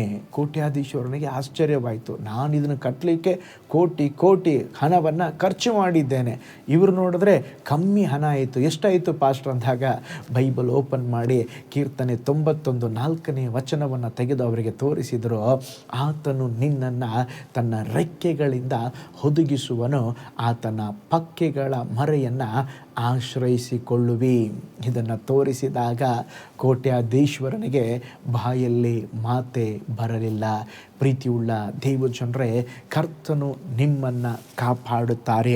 ಹೇಗೆ ಕಾಪಾಡುತ್ತಾರೆ? ಇಸ್ರಾಯೇಲರನ್ನು ಕಾಪಾಡುವ ರೀತಿಯಲ್ಲೇ ನಮ್ಮನ್ನು ಕಾಪಾಡುತ್ತಾರೆ. 4ನೇದಾಗಿ, ದೇವರು ನಿಮಗೆ ನೆರಳಾಗಿ ಕಾಪಾಡುತ್ತಾರೆ. ಕೀರ್ತನೆಗಳ ಗ್ರಂಥ 121:5 ವಚನ, ನಿನ್ನನ್ನು ಕಾಯುವವನು ಯೆಹೋವನೇ, ನಿನ್ನ ಬಲಗಡೆಯಲ್ಲಿ ನೆರಳಿನಂತೆ ನಿಂತಿರುವಾತನು ಯೆಹೋವನೇ. ದೇವರು ನಮ್ಮ ಬಲಗಡೆಯಲ್ಲಿ ಹೇಗೆ ನಿಂತಿದ್ದಾರಂತೆ? ನೆರಳಿನಂತೆ ನಿಂತಿದ್ದಾರೆ. ಅನೇಕರಿಗೆ ಹಣ, ಪ್ರಭಾವ, ಸ್ಥಾನ, ಮಾನ, ಅಧಿಕಾರ ತಮ್ಮ ನೆರಳಾಗಿ ಹಿಡಿದಿದ್ದಾರೆ. ಅವರು ಲೋಕದ ಪ್ರಭಾವಶಾಲಿಗಳು ಬಳಿ ಆಶ್ರಯ ಹುಡುಕ್ತಾರೆ. ಆ ಎಲ್ಲ ನೆರಳು ಒಂದು ಭ್ರಮೆರಿ, ಅದು ಅಸ್ಥಿರವಾಗಿ ಅದು ಕಾಣದೇ ಹೋಗ್ತದೆ. ಆದರೆ ನಮ್ಮ ಜೀವಿತದಲ್ಲಿ ಸ್ತೋತ್ರ, ದೇವರು ನಮಗೆ ಆಶ್ರಯ ನೆರಳಾಗಿ, ನಮ್ಮನ್ನು ಕಾಪಾಡುವ ನೆರಳಾಗಿ ನಮ್ಮ ಜೊತೆಯಲ್ಲಿದ್ದು ನಮ್ಮನ್ನು ನಡೆಸುವವರಾಗಿದ್ದಾರೆ. ಯೋನನ ಜೀವಿತದಲ್ಲಿ ಕೂಡ ನೋಡುವಾಗ ಅವನು ನಂತರ ನಾನು ನಿನವೆ ಪಟ್ಟಣಕ್ಕೆ ಹೋಗ್ತೇನೆ, ಸುವಾರ್ತೆ ಸಾರ್ತೀನಿ ಅಂತ ಹೋದಾಗ ದೇವರೊಂದು ಸೋರೆ ಗಿಡವನ್ನು ಹಬ್ಬಿಸಿ ಅವನ ತಲೆಗೆ ನೆರಳಾಗಿ ಇಟ್ಟರಂತೆ. ಆ ನೆರಳು ಆ ಬಿಸಿಲಿನ ನಿಮಿತ್ತವಾಗಿ ಅವನಿಗೊಂದು ತಂಪು ನೀಡುವಂಥದ್ದಾಯಿತು. ಅದರ ನಿಮಿತ್ತ ಅವನು ಸಂತೋಷಪಟ್ಟ. ನಂತರ ದೇವರೊಂದು ಹುಳಕ್ಕೆ ಅಪ್ಪಣೆ ಕೊಡ್ತಾರೆ. ಆ ಹುಳ ಸೋರೆ ಗಿಡವನ್ನು ಅದು ಹೊಡೆಯಲು ಅಥವಾ ತಿನ್ನಲು ಅದು ಒಣಗಿ ಹೋಯಿತು. ಆಗ ಇವನು ತಿರುಗಿ ಮತ್ತೆ ಬಿಸಿಲು ಸ್ಟಾರ್ಟ್ ಆಯ್ತು ರೀ. ಮತ್ತೆ ದೇವ್ರ ಮೇಲೆ ಕೋಪ. ಅವನು ಸಿಡಿಮಿಡಿಗೊಂಡಂತೆ. ನೋಡ್ರಿ, ಆ ತೋಟದ ಅಥವಾ ದೇವರು ಬೆಳೆಸಿದ ಸೋರೆ ಗಿಡದ ಆ ನೆರಳು ಅವನಿಗೊಂದು ಸಂತೋಷ ಕೊಡ್ತು. ಅವನು ತಿಳ್ಕೊಂಡ, ಈ ನೆರಳು ಯಾವಾಗಲೂ ನನಗೆ ನೆರಳು ಕೊಡುತ್ತೆ. ಇಲ್ಲ ರೀ, ಅದು ಸದಾಕಾಲ ಇರಲಿಲ್ಲ. ಕ್ಷಣ ಮಾತ್ರದಲ್ಲಿ ದೇವರು ಹೊಡೆದಾಗ ಆ ನೆರಳು ಹೋಗಿ ಮತ್ತೆ ಅವನ ಜೀವನದಲ್ಲಿ ಆ ಬಿಸಿಲಿನ ಅನುಭವ ಉಂಟಾಯಿತು. ಪ್ರೀತಿ ಉಳ್ಳಂಥ ದೇವ ಜನರೇ, ನಮ್ಮ ಜೀವಿತದಲ್ಲಿ ಕೂಡ ದೇವರು ನೆರಳಾಗಿರಬೇಕು. ನನ್ನ ಹತ್ರ ಹಣ ಇದೆ, ನನಗೆ ಅವ್ರಿಗೆ ಗೊತ್ತು, ಇವ್ರಿಗೆ ಗೊತ್ತು, ನಿಮಗೆ ಯಾರೇ ಗೊತ್ತಿರಲಿ, ಪ್ರಧಾನಮಂತ್ರಿ ಗೊತ್ತಿದ್ದರು, ಮುಖ್ಯಮಂತ್ರಿ ಗೊತ್ತಿದ್ದರು, ಯಾರು ಏನು ನಿಮ್ಮನ್ನು ಪ್ರೊಟೆಕ್ಟ್ ಮಾಡಲಿಕ್ಕೆ ಸಾಧ್ಯವಿಲ್ಲ. ದೇವರ ಸಂರಕ್ಷಣೆಯ ಹಸ್ತದಲ್ಲಿ ನಾವು ಇರಬೇಕಾದರೆ ದೇವರು ನಮ್ಮ ಬಲಗಡೆಯಲ್ಲಿ ನೆರಳಿನಂತೆ ಅವರು ನಿಂತಿರಬೇಕು. ಅದಕ್ಕೆ ದೇವರು ಹೇಳುತ್ತಾ ಇದ್ದಾರೆ, ನಿನ್ನನ್ನು ಕಾಯುವವನು ಯೆಹೋವನೇ, ಅಂದರೆ ನಮ್ಮನ್ನು ಕಾಪಾಡುವವರು ದೇವರೇ. ಅವರು ಸ್ತೋತ್ರ ಬಲಗಡೆಯಲ್ಲಿ ನೆರಳಿನಂತೆ ನಿಂತು ನಮ್ಮನ್ನು ಪ್ರೊಟೆಕ್ಟ್ ಮಾಡುವಂಥ ದೇವರು. ಕೈ ಎತ್ತಿ ದೇವರಿಗೆ ಸ್ತೋತ್ರ ಮಾಡ್ರಿ. ಹಲ್ಲೆಲೂಯಾ. ನಿನ್ನ ಬಲಗಡೆಯಲ್ಲಿ ಒಂದು ನೆರಳನ್ನು ನೋಡುವಾಗ ಅದು ನಿನ್ನ ನೆರಳಲ್ಲ, ದೇವರು ನಿನಗಾಗಿ ಅವರೇ ನೆರಳಾಗಿ ಪ್ರೊಟೆಕ್ಟ್ ಮಾಡುವಂಥ ದೇವರು ನಿನ್ನೊಂದಿಗೆ ಇರುವಂಥವರಾಗಿದ್ದಾರೆ. ಪ್ರಪಂಚದ ನೆರಳುಗಳು ಬದಲಾಗುತ್ತದೆ, ಕಣ್ಮರೆಯಾಗುತ್ತದೆ. ಆದರೆ ಕರ್ತನ ನೆರಳನ್ನು ಆಶ್ರಯಿಸಿಕೊಂಡವರಿಗೆ ಆರೋಗ್ಯ ಉಂಟಾಗುತ್ತೆ, ವಿಶ್ರಾಂತಿ ಉಂಟಾಗುತ್ತೆ. ಅವರ ಜೀವಿತದಲ್ಲಿ ಸ್ತೋತ್ರ ಆಶೀರ್ವಾದ ಉಂಟಾಗುವಂಥದ್ದಾಗಿದೆ. ಹಾಗಾದರೆ ದೇವರು ನಿಮ್ಮನ್ನು ನೆರಳಿನಂತೆ ಕಾಪಾಡುತ್ತಾರೆ. ಐದನೇದಾಗಿ ದೇವರು ಏನನ್ನು ಕಾಪಾಡುತ್ತಾರೆ ಗೊತ್ತಾ? ನಿಮ್ಮ ಪ್ರಾಣವನ್ನು ಕಾಪಾಡ್ತಾರಂತೆ. ಕೀರ್ತನೆ 121:7 ನೋಡ್ರಿ. ಯೆಹೋವನು ನಿನ್ನ ಎಲ್ಲ ಕೇಡಿನಿಂದ ತಪ್ಪಿಸುವನು, ನಿನ್ನ ಪ್ರಾಣವನ್ನು ಕಾಯುವನು. ಕನ್ನಡ ಭಾಷೆಯಲ್ಲಿ ಪ್ರಾಣ ಅಂತ ಇದೆ. ಕೆಲವೊಂದು ಬೇರೆ ಸ್ಥಳೀಯ ಭಾಷಾಂತರದಲ್ಲಿ ನಾವು ನೋಡುವಾಗ ದೇವರು ನಮ್ಮ ಆತ್ಮವನ್ನು ಕಾಪಾಡ್ತಾರಂತೆ. ನೋಡ್ರಿ, ಸೈತಾನನು ನಮ್ಮ ಮೇಲೆ ಟಾರ್ಗೆಟ್ ಇಟ್ಕೊಂಡು ಮೇನ್ ಅಟ್ಯಾಕ್ ಮಾಡುವಂಥದ್ದು ಏನು ಗೊತ್ತಾ? ನಮ್ಮ ಆತ್ಮದ ಕುರಿತಾಗಿ. ಅದಕ್ಕೆ ಯೇಸು ಸ್ವಾಮಿ ಹೇಳಿದರು, ದೇಹವನ್ನು ಕೊಂದು ಆತ್ಮವನ್ನು ಕೊಲ್ಲಲಾರದವನಿಗೆ ಹೆದರಬೇಡ್ರಿ. ಆತ್ಮ ದೇಹ ಎರಡನ್ನೂ ಕೂಡ ನರಕದಲ್ಲಿ ಹಾಕಿ ನಾಶ ಮಾಡಬಲ್ಲಾತನಿಗೆ ಹೆದರಿರಿ. ನೋಡ್ರಿ, ಸೈತಾನನು ಯಾವಾಗಲೂ ಅವನು ಆಲ್ರೆಡಿ ಬೀಳಲ್ಪಟ್ಟಿದ್ದಾನೆ, ದೇವರಿಂದ ತಳ್ಳಲ್ಪಟ್ಟಿದ್ದಾನೆ, ನರಕ ಅವನಿಗೆ ಗ್ಯಾರಂಟಿ. ಈಗ ಅವನೇನು ಮಾಡ್ತಾ ಇದ್ದಾನೆ ಅಂದರೆ, ನರಕದಲ್ಲಿ ನಾನು ಯಾಕೆ ಒಬ್ಬನೇ ಹೋಗಬೇಕು, ನನ್ನೊಟ್ಟಿಗೆ ಸ್ವಲ್ಪ ಜನರನ್ನ ಕರ್ಕೊಳ್ಳೋಣ ಅಂತೇಳಿ ಎಲ್ಲರನ್ನ ಪಾಪದಲ್ಲಿ ಬೀಳಿಸ್ತಾ ಇದ್ದಾನೆ, ಈ ಲೋಕದ ಆಡಂಬರಗಳಲ್ಲಿ ಬೀಳಿಸ್ತಾ ಇದ್ದಾನೆ. ಆದರೆ ದೇವರು ಹೇಳ್ತಾ ಇದ್ದಾರೆ, ದೇವರು ನಮ್ಮ ಆತ್ಮವನ್ನು ಕಾಪಾಡ್ತಾರಂತೆ. ನೋಡ್ರಿ, ಈ ಲೋಕದಲ್ಲಿ ನೀವು ದೊಡ್ಡ ದೊಡ್ಡ ಬಂಗ್ಲೆ ಕಟ್ಟಿರ್ಬೋದು, ದೊಡ್ಡ ದೊಡ್ಡ ಆಸ್ತಿ ಇರ್ಬೋದು, ದೊಡ್ಡ ಸಂಬಳ ಇರ್ಬೋದು, ಏನಿದ್ರೂ ಕೂಡ ನಿಮ್ಮ ಆತ್ಮದ ಮೇಲೆ ನೀವು ಕೇಂದ್ರೀಕರಿಸಬೇಕು, ನಿಮ್ಮ ಆತ್ಮವನ್ನು ಕಾಪಾಡಿಕೊಳ್ಳಬೇಕು. ಈ ಲೋಕದ ಯಾತ್ರೆ ಅದು ಸ್ವಲ್ಪ ದಿನ ಮಾತ್ರ, ಆದರೆ ಅದಾದ ನಂತರ ಒಂದು ಜೀವನ ಇದೆ ರೀ. ಆದುದರಿಂದ ನಿಮ್ಮ ಆತ್ಮವನ್ನು ಕಾಪಾಡಿಕೊಳ್ಳ್ರಿ, ಯೇಸುವಿನ ರಕ್ತದಲ್ಲಿ ತೊಳೆಯಲ್ಪಡಬೇಕ್ರಿ. ಒಂದು ಚಿಕ್ಕ ಉದಾಹರಣೆಯನ್ನು ನಿಮ್ಮೊಂದಿಗೆ ನಾನು ಹಂಚಿಕೊಳ್ಳುತ್ತೇನೆ. ಗೇಲ್ಸ್ ಎಂಬಂಥ ಒಬ್ಬ ಸೇವಕನು ಒಂದು ಜಿಂಕೆಯನ್ನು ಸಾಕುತ್ತಾ ಇದ್ದನು ರೀ. ಅವನು ಒಂದು ಕಾಡಿಗೆ ಹೋದಾಗ ಅವನ ಸಾಕಿದಂಥ ಜಿಂಕೆ ಅವನೊಂದಿಗೆ ಬಂತು. ಒಬ್ಬ ಬೇಟೆಗಾರನು ಆ ಜಿಂಕೆಯನ್ನು ನೋಡಿದಾಗ ಅದರ ಮೇಲೆ ಬಿಲ್ಲು ಬಾಗಿ ಬಾಣವನ್ನು ಹೊಡೆದನು. ಇದನ್ನು ನೋಡಿದಂಥ ಆ ಭಕ್ತನು ಆ ಜಿಂಕೆಯನ್ನು ಉಳಿಸಲು ಆ ಜಿಂಕೆಯ ಕಡೆಗೆ ತನ್ನ ಕೈಯನ್ನು ಚಾಚಿದಾಗ ಆ ಬಾಣ ನೇರವಾಗಿ ಇವನ ಕೈಗೆ ಬಿತ್ತು. ನೋಡ್ರಿ, ಆ ಜಿಂಕೆಯನ್ನು ಕಾಪಾಡಲು ಸ್ತೋತ್ರ ತನ್ನ ಕೈಗೆ ಬಲವಾದ ಪೆಟ್ಟನ್ನು ಮಾಡಿಕೊಂಡನು. ಅದೇ ವಿಧದಲ್ಲಿ ನಿಮ್ಮ ಆತ್ಮವನ್ನು ರಕ್ಷಿಸಲು, ನಿನ್ನನ್ನು ರಕ್ಷಿಸಲು ಸ್ತೋತ್ರ ಅನೇಕ ವರ್ಷಗಳ ಹಿಂದೆ, 2000 ವರ್ಷಗಳ ಹಿಂದೆ ಯೇಸು ಸ್ವಾಮಿ ಈ ಲೋಕಕ್ಕೆ ಬಂದು ತಮ್ಮ ಅಮೂಲ್ಯವಾದ ರಕ್ತವನ್ನು ಸುರಿಸಿದರು. ಯಾಕೆ ಗೊತ್ತಾ? ನಿನ್ನ ಆತ್ಮ ನಷ್ಟ ಪಡಬಾರದು, ನಿನ್ನ ಆತ್ಮ ಪರಲೋಕಕ್ಕೆ ಬರಬೇಕು, ನೀನು ಶುದ್ಧನಾಗಿ ಬಾಳಬೇಕು. ನಮ್ಮ ಒಳ್ಳೆಯ ಕಾರ್ಯಗಳಿಂದ ನಾವು ಪರಲೋಕಕ್ಕೆ ಹೋಗಲಿಕ್ಕೆ ಸಾಧ್ಯವಿಲ್ಲ. ಆದುದರಿಂದ ನಾವು ದೇವರ ಯೇಸುವಿನ ರಕ್ತದಿಂದ ತೊಳೆಯಲ್ಪಡಬೇಕು. ದೇವರು ನಮ್ಮ ಆತ್ಮವು ನಷ್ಟ ಪಡದಂತೆ ಕಾಪಾಡುವ ದೇವರಾಗಿದ್ದಾರೆ. ಅದು ಮಾತ್ರವಲ್ಲ, ದೇವರು ನಮ್ಮನ್ನು ಎಲ್ಲ ಕೇಡಿನಿಂದ ತಪ್ಪಿಸಿ ಕಾಪಾಡುತ್ತಾರೆ. ಕೀರ್ತನೆಗಳು 121 7ನೇ ವಚನ, ಯೆಹೋವನು ನಿನ್ನನ್ನು ಎಲ್ಲ ಕೇಡಿನಿಂದ ತಪ್ಪಿಸುತ್ತಾರೆ. ನೋಡ್ರಿ, ಕ್ರೈಸ್ತ ಜೀವನ ಅನ್ನುವಂಥದ್ದು ಹೂವಿನ ಹಾಸಿಗೆಯ ಮೇಲೆ ನಡೆಯುವಂಥದ್ದಲ್ಲ, ಅದು ಮುಳ್ಳಿನ ಮೇಲೆ ನಡೆಯುವಂಥ ಅನುಭವ. ಅಂದರೆ ಕಷ್ಟಗಳು ಬರುತ್ತದೆ, ಅನೇಕ ಹೋರಾಟ ಬರುತ್ತದೆ. ಯೋಹಾನ್ ಬರೆದ ಸುವಾರ್ತೆ 16:33, ಲೋಕದಲ್ಲಿ ನಿಮಗೆ ಸಂಕಟ ಉಂಟು, ಧೈರ್ಯವಾಗಿರ್ರಿ, ಆ ಲೋಕವನ್ನು ಜಯಿಸಿದ್ದೇನೆ. ಕೀರ್ತನೆ 34:19, ನೀತಿವಂತನಿಗೆ ಸಂಭವಿಸುವ ಕಷ್ಟಗಳು ಅನೇಕವಿದ್ದರೂ ಯೆಹೋವನು ಅವೆಲ್ಲವುಗಳಿಂದ ಬಿಡಿಸುತ್ತಾರೆ. ನೋಡ್ರಿ, ನಮ್ಮ ಜೀವನದಲ್ಲಿ ಎಲ್ಲ ಜಂಜಾಟಗಳು ಬರಬಹುದು, ಹೋರಾಟಗಳು ಬರಬಹುದು, ವಿರೋಧತ್ವಗಳು ಬರಬಹುದು. ಬರಲ್ಲ ಅಂತ ದೇವರು ಹೇಳಿಲ್ಲ, ಬರ್ತದೆ. ಆದರೆ ದೇವರು ಹೇಳ್ತಾ ಇದ್ದಾರೆ, ನಾನೇನು ಮಾಡ್ತೇನೆ, ನಿಮ್ಮನ್ನು ಕಾಪಾಡ್ತೇನೆ, ಎಲ್ಲ ಕೇಡಿನಿಂದ ನಾನು ನಿಮ್ಮನ್ನು ಕಾಪಾಡುವೆನೆಂಬುದಾಗಿ ದೇವರು ಹೇಳುತ್ತಿದ್ದಾರೆ.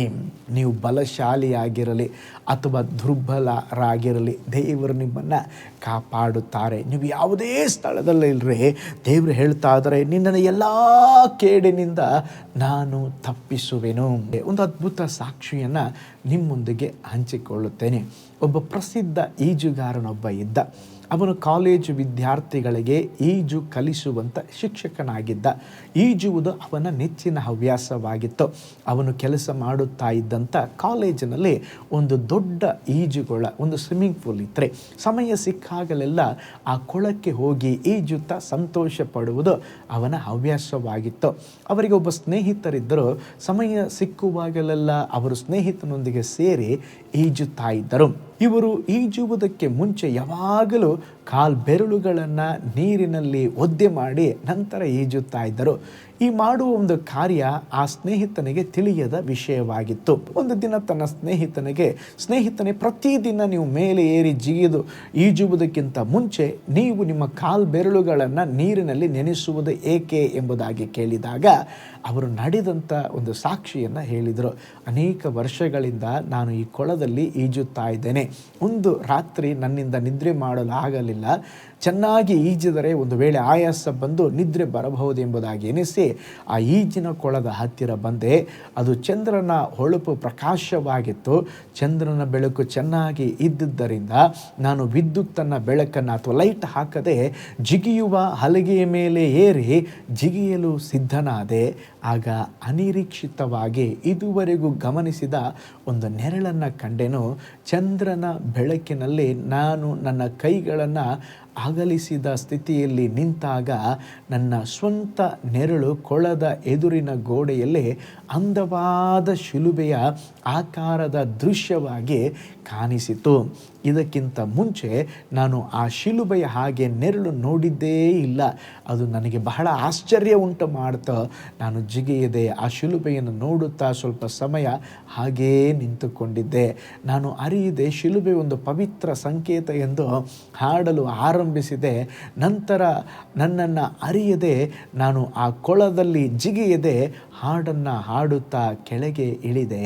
ಕೆಳಗೆ ಇಳಿದ ಮೇಲೆ ಕೆಲವೇ ಹೆಜ್ಜೆಗಳು ಇಳಿದು ಹೋದ ಮೇಲೆ ನಾನು ಸ್ವಲ್ಪ ನೀರನ್ನು ಮುಟ್ಟೋನೆಂಬುದಾಗಿ ಕೊಳದ ಹತ್ತಿರ ಹೋದಾಗ ಕೊಳದಲ್ಲಿ ನೀರಿರಲಿಲ್ಲ.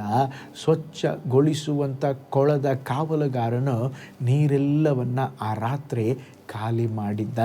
ಒಂದು ವೇಳೆ ಆ ರಾತ್ರಿ ನಾನು ಜಿಗಿದಿದ್ದರೆ ನಾನು ಇವತ್ತು ಜೀವಂತವಾಗಿ ಇರುತ್ತಿರಲಿಲ್ಲ. ದೇವರು ನನ್ನನ್ನು ಎಲ್ಲ ಕೇಡಿನಿಂದ ತಪ್ಪಿಸಿ ನನ್ನನ್ನು ಅದ್ಭುತವಾಗಿ ಕಾಪಾಡಿದರು. ನೋಡ್ರಿ, ನಮ್ಮ ಜೀವಿತದಲ್ಲಿ ಸಹ ಇಂಥ ಕೇಡುಗಳು ಎಷ್ಟೋ ಬಂದಿರಬಹುದು.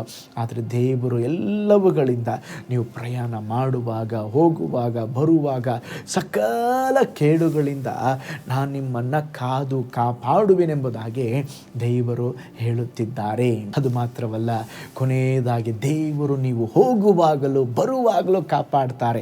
ಕೀರ್ತನೆ 121:8 ವಚನ, ನೀನು ಹೋಗುವಾಗಲೂ ಬರುವಾಗಲೂ ಇಂದಿನಿಂದ ಸದಾಕಾಲ ಯೆಹೋವನು ನಿನ್ನನ್ನು ಕಾಪಾಡುವರು. ನೋಡ್ರಿ, ಜೀವನ ಅನ್ನುವಂಥದ್ದು ಹೋಗೋದು ಬರೋದು. ಬೆಳಗ್ಗೆ ಕೆಲಸಕ್ಕೆ ಹೋಗ್ತೇವೆ, ಸಂಜೆ ಮನೆಗೆ ಬರ್ತೇವೆ. ನಾವು ಸ್ನೇಹಿತರು, ಸಂಬಂಧಿಕರು ಮತ್ತು ಕುಟುಂಬ ಸಮಾರಂಭಗಳಿಗೆ ಹೋಗ್ತೇವೆ, ಹಿಂತಿರುಗಿ ಬರ್ತೇವೆ. ಅನೇಕ ಸಾರಿ ನಾವು ಪಟ್ಟಣಕ್ಕೆ ಹೋಗ್ತೇವೆ, ಹಳ್ಳಿಗೆ ಹೋಗ್ತೇವೆ, ಅನೇಕ ಊರು ಬಿಟ್ಟು ಊರಿಗೆ ಹೋಗ್ತೇವೆ, ತಿರುಗಿ ವಾಪಸ್ ಬರ್ತೇವೆ. ನೋಡ್ರಿ, ಆದರೆ ನಮ್ಮ ಜೀವನ ದೇವರು ಕೊಟ್ಟಂಥ ಉಡುಗೊರೆಯಾಗಿದೆ. ನೀವು ಪ್ರಯಾಣ ಮಾಡುವಾಗಲೇ ಅನೇಕ ಐಷಾರಾಮಿ ಕಾರುಗಳಿರಲಿ.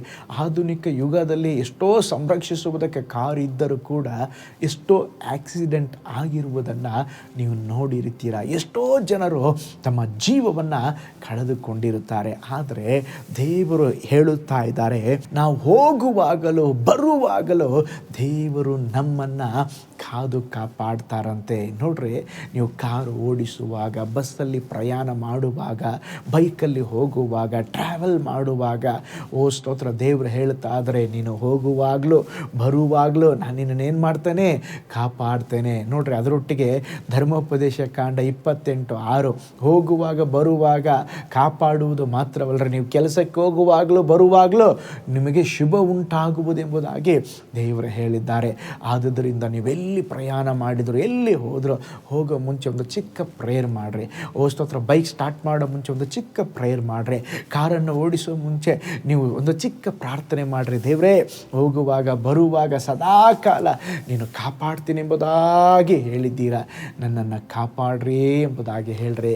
ನಿಶ್ಚಯವಾಗಿ ಅದ್ಭುತ ದೇವರು ನಿಮ್ಮನ್ನು ಕಾದು ಕಾಪಾಡುತ್ತಾರೆ. ನಮ್ಮ ದೇವರು ಸೈನ್ಯಗಳ ಕರ್ತನು ನಿಮ್ಮೊಂದಿಗೆ ಬರುತ್ತಾರೆ, ನಿಮ್ಮನ್ನು ಕಾದು ಕಾಪಾಡುತ್ತಾರೆ. ಪ್ರೀತಿಯುಳ್ಳ ದೈವ ಜನರೇ, ನಾವು ಯೋಬನ ಪುಸ್ತಕದಲ್ಲಿ ಓದುವಾಗ, ಓ ಸ್ತೋತ್ರ, ದೇವರು ಯೋಬನನ್ನ, ಅವನ ಕುಟುಂಬವನ್ನ, ಸ್ವಾಸ್ಥ್ಯಕ್ಕೆ ಸುತ್ತಮುತ್ತಲು ಬೇಲಿ ಹಾಕಿ ಕಾಪಾಡಿದ್ರಂತೆ. ಅದೇ ವಿಧದಲ್ಲಿ ಇವತ್ತು ನಿಮ್ಮನ್ನ, ನಿಮ್ಮ ಕುಟುಂಬವನ್ನ ರಕ್ತ ಕೋಟೆಯೊಳಗೆ ಮರೆಮಾಚಿ ದೇವರು ಅದ್ಭುತವಾಗಿ ನಿಮ್ಮನ್ನ ಕಾಪಾಡಲಿಕ್ಕಿದ್ದಾರೆ. ನಾನು ಹೇಳಿದೆ, ನಮ್ಮ ದೇವರು ಕಾಯ್ದು ಕಾಪಾಡುವಂಥ ದೇವರು. ದೇವರು ನಮ್ಮನ್ನು ಹೇಗೆ ಕಾಪಾಡ್ತಾರೆ?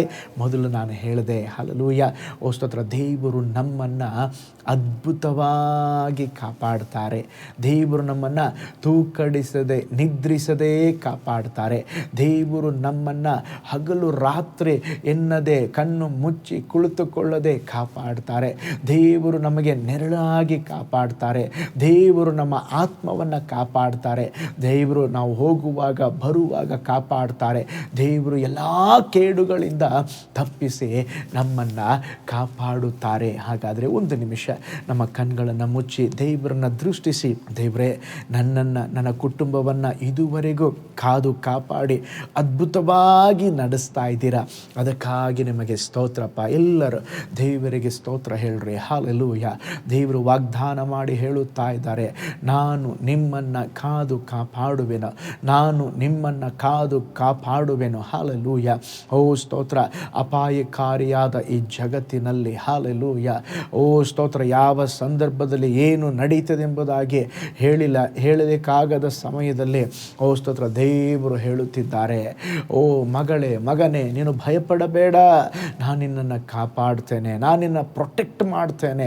ಓ ಸ್ತೋತ್ರ, ನನ್ನ ಹಸ್ತ ಯಾವಾಗಲೂ ನಿನ್ನ ಮೇಲೆ ಇರುತ್ತದೆ ಎಂಬುದಾಗಿ ದೇವರು ವಾಗ್ದಾನ ಮಾಡುತ್ತಾ ಇದ್ದಾರೆ. ದೇವರಿಗೆ ಸ್ತೋತ್ರ ಹೇಳ್ರಿ. ಅಪ್ಪ, ನಿನ್ನ ಕೃಪೆಗಾಗಿ ಸ್ತೋತ್ರ, ನಿನ್ನ ಬಲಕ್ಕಾಗಿ ಸ್ತೋತ್ರ, ನಿನ್ನ ಕಾಪಾಡುವಿಕೆಗಾಗಿ ಸ್ತೋತ್ರ. ಅನುದಿನವೂ ನಮ್ಮ ಭಾರ ಹೊರುವ ದೇವರೇ ನಿಮಗೆ ಸ್ತೋತ್ರ. ಅನುದಿನವೂ ನಮ್ಮನ್ನು ಕಾಯ್ದು ಕಾಪಾಡ್ತೀರಾ ಕರ್ತನೇ. ಈ ಲೋಕದಲ್ಲಿ ವಿಶೇಷವಾಗಿ ನಮ್ಮ ಆತ್ಮವನ್ನು ಕಾಪಾಡ್ತೀರಾ. ನಮ್ಮ ಆತ್ಮ ನಷ್ಟಪಡಿಸಿಕೊಳ್ಳದ ಹಾಗೆ ದೇವರೇ ನಿನ್ನ ಕೃಪೆಯಲ್ಲಿ ನೆಲೆ ನಿಂತುಕೊಳ್ಳೋದಕ್ಕೆ ಸಹಾಯ ಮಾಡಿರಿ. ನಾವು ಹೋಗುವಾಗ ಬರುವಾಗ ಸಕಲ ಪ್ರಯಾಣಗಳಲ್ಲಿ ನಮ್ಮನ್ನು ಕಾಪಾಡ್ರಪ್ಪ ಕರ್ತನೆ. ಸಕಲ ಕೇಡುಗಳಿಂದ ಕಾಪಾಡ್ರಿ. ಇಸ್ರಾಯೇಲ್ ಜನರನ್ನು ಅದ್ಭುತವಾಗಿ ಕಾಪಾಡುವ ರೀತಿಯಲ್ಲಿ ನಮ್ಮನ್ನು ಕಾಪಾಡ್ರಿ. ಹಾಲೆಲ್ಲೂಯ ದೇವರೇ, ಸ್ತೋತ್ರ ರಾಜ, ಸ್ತೋತ್ರ ರಾಜ. ಆ ವಿಧದಲ್ಲಿ ನಮ್ಮನ್ನು ಕಾಪಾಡುವುದಕ್ಕಾಗಿ ಸ್ತೋತ್ರ. ವಿಶೇಷವಾಗಿ ಅಪ್ಪ ಈ ಆರಾಧನೆಯಲ್ಲಿ ಪ್ರಾರ್ಥನೆಯಲ್ಲಿ ಭಾಗಿಯಾಗಿರುವ ಒಂದೊಂದು ಕುಟುಂಬಗಳಿಗಾಗಿ ನಾನು ಪ್ರಾರ್ಥಿಸ್ತೇನೆ. ಯೇಸುವಿನ ನಾಮದಲ್ಲಿ ಎಲ್ಲ ಕುಟುಂಬಗಳನ್ನು ನಿನ್ನ ರಕ್ತ ಕೋಟೆಯೊಳಗೆ ಮರೆಮಾಚಿ ನಿನ್ನ ಜನರನ್ನು ಕಾಯ್ದು ಕಾಪಾಡಿ ಅದ್ಭುತವಾಗಿ ನಡೆಸ್ರಿ. ಎಲ್ಲ ವಿರೋಧಿಯ ಶಕ್ತಿಗಳು, ವಿರೋಧಿಯ ಪ್ಲ್ಯಾನ್ಗಳು, ದುಷ್ಟಾತ್ಮನ ಕ್ರಿಯೆಗಳು ಯೇಸುವಿನ ನಾಮದಲ್ಲಿ ಲಯವಾಗಲಿ ಸ್ವಾಮಿ. ಈ ದಿನ ಕೂಡ ನಮಗಾಗಿ ಪ್ರಾರ್ಥಿಸಿರಿ ಪಾಸ್ಟರ್ ಎಂಬುದಾಗಿ ಯಾರೆಲ್ಲ ಕೇಳಿಕೊಂಡಿದ್ದಾರೋ ಒಬ್ಬೊಬ್ಬರ ಜೀವಿತದಲ್ಲಿ ಸಹ ಅದ್ಭುತ ಮಾಡಿರಿ. ಈ ವಾರವೆಲ್ಲ ಕಣ್ಮನಿ ಹಾಗೆ ಕಾಪಾಡ್ರಿ. ನಿನ್ನ ಮಕ್ಕಳ ಕೈ ಪ್ರಯಾಸಗಳು ಆಶೀರ್ವದಿಸಲ್ಪಡಲಿ. ಒಳ್ಳೆಯ ಆರೋಗ್ಯವನ್ನು, ಬಲವನ್ನು ಕೊಟ್ಟು ಅದ್ಭುತವಾಗಿ ನಡೆಸ್ರಿ. ಯೇಸುವಿನ ಹೆಸರಿನಲ್ಲಿ ತಂದೆಯೇ, ಆಮೇನ್. Price the lord. ಹಾಗಾದರೆ ಭಯಪಡಬೇಡಿ, ಕರ್ತನು ಅನುದಿನವೂ ನಿಮ್ಮನ್ನು ಕಾಪಾಡುವ ದೇವರು. ಸಕಲ ಕೇಡುಗಳಿಂದ, ಗಂಡಾಂತರಗಳಿಂದ ತಪ್ಪಿಸಿ ಕಾಪಾಡುವ ದೇವರು. ಶತ್ರುಗಳಿಂದ, ವಿರೋಧಗಳಿಂದ ಕಾಪಾಡುವ ದೇವರು ನಮ್ಮ ಜೊತೆ ಇರುವಾಗ ನಾವು ಭಯಪಡೋದು ಬೇಡ. ದೇವರೇ, ನಿನ್ನನ್ನು ಆತುಕೊಂಡಿದ್ದೇನೆ, ನಮ್ಮನ್ನು ಕಾದು ಕಾಪಾಡ್ರಿ ಎಂಬುದಾಗಿ ಹೇಳ್ರಿ. ನಿಮಗಾಗಿ, ನಿಮ್ಮ ಕುಟುಂಬಕ್ಕಾಗಿ ಪ್ರಾರ್ಥಿಸ್ತಾದನೆ. ಈ ಸೇವೆಗಾಗಿ ಪ್ರಾರ್ಥಿಸುವಂಥ, ಈ ಸೇವೆಗಾಗಿ ನಿಮ್ಮ ಅಮೂಲ್ಯವಾದ ಕಾಣಿಕೆಗಳನ್ನು ಬಿಚ್ಚುವಂಥ ನಿಮ್ಮೆಲ್ಲರಿಗಾಗಿ ನಾನು ದೇವರನ್ನ ವಂದಿಸ್ತೇನೆ. ದೇವರು ಇನ್ನೂ ಹೆಚ್ಚಾಗಿ ನಿಮ್ಮನ್ನು, ನಿಮ್ಮ ಕುಟುಂಬವನ್ನು, ನಿಮ್ಮ ಕೈ ಪ್ರಯಾಸಗಳನ್ನು ದೇವರು ಬ್ಲೆಸ್ ಮಾಡಲಿ. God bless you all. ಕರ್ತನಲ್ಲಿ ಪ್ರಿಯರೇ, ಈ ಸಂದೇಶ ಮತ್ತು ಪ್ರಾರ್ಥನೆ ನಿಮಗೆ ಆಶೀರ್ವಾದಕರವಾಗಿದ್ದರೆ, ದೇವರು ನಿಮ್ಮನ್ನು ಪ್ರೇರೇಪಿಸಿದರೆ, ನಂಬಿಕೆಯಿಂದ ಸಾಗುವ ಈ ಸೇವೆಗೆ ನಿಮ್ಮ ಅಮೂಲ್ಯವಾದ ಕಾಣಿಕೆಯನ್ನು ಬಿತ್ತಿರಿ. ಪ್ರೀತಿಯ ದೇವಜನರೇ, ವಾಯ್ಸ್ ಆಫ್ ಹೋಪ್ ಮಿನಿಸ್ಟ್ರಿಯ ವತಿಯಿಂದ ಕೋರಮಂಗಲದಲ್ಲಿ ಪ್ರತಿ ಭಾನುವಾರ ಬೆಳಿಗ್ಗೆ 9:30ಕ್ಕೆ ಕನ್ನಡ ಆರಾಧನೆ ನಡೆಯುತ್ತಿದೆ. ಆತ್ಮಭರಿತವಾದ ಆರಾಧನೆ, ಮನಮುಟ್ಟುವ ಸಾಕ್ಷಿ, ಬಲಪಡಿಸುವ ದೇವ ಸಂದೇಶ. ಬನ್ನಿ, ನಮ್ಮೊಂದಿಗೆ ಭಾಗಿಯಾಗಿ ಕರ್ತನನ್ನು ಆರಾಧಿಸಿರಿ. ನೂತನ ತಿಂಗಳ ಆಶೀರ್ವಾದ ಕೂಟ ಪ್ರತಿ ತಿಂಗಳು ಮೊದಲ ದಿನ ಸಂಜೆ 7 ಗಂಟೆಗೆ. ಪ್ರತಿ ತಿಂಗಳು 2ನೇ ಶನಿವಾರ ಬಿಡುಗಡೆ ಉಪವಾಸ ಪ್ರಾರ್ಥನೆ ಕೂಟ ಬೆಳಿಗ್ಗೆ 10:30ಕ್ಕೆ. ನಿಮಗಾಗಿ ಪ್ರಾರ್ಥಿಸಬೇಕೆ? ನಿಮಗೆ ಯಾವುದಾದರೂ ಪ್ರಾರ್ಥನೆ ಮನವಿಗಳು ಇರುವುದಾದರೆ ಕೆಳಗಿನ ನಂಬರಿಗೆ ಕರೆ ಮಾಡಿ ಅಥವಾ ವಾಟ್ಸಪ್ ಮಾಡಿ. ಈ ಆತ್ಮಿಕ ಸಂದೇಶಗಳು ನಿಮಗೆ ಆಶೀರ್ವಾದಕರವಾಗಿದ್ದರೆ ಲೈಕ್ ಮಾಡಿರಿ. ಇಂಥ ಅದ್ಭುತ ಸಂದೇಶ ಪ್ರತಿದಿನ ನೋಡಲು ಬಯಸುವುದಾದರೆ ಸಬ್ಸ್ಕ್ರೈಬ್ ಮಾಡಿ ಹಾಗೂ ಇತರರೊಂದಿಗೆ ಶೇರ್ ಮಾಡಿರಿ. ಕರ್ತನು ನಿಮ್ಮನ್ನು, ನಿಮ್ಮ ಕುಟುಂಬವನ್ನು ಆಶೀರ್ವದಿಸಲಿ.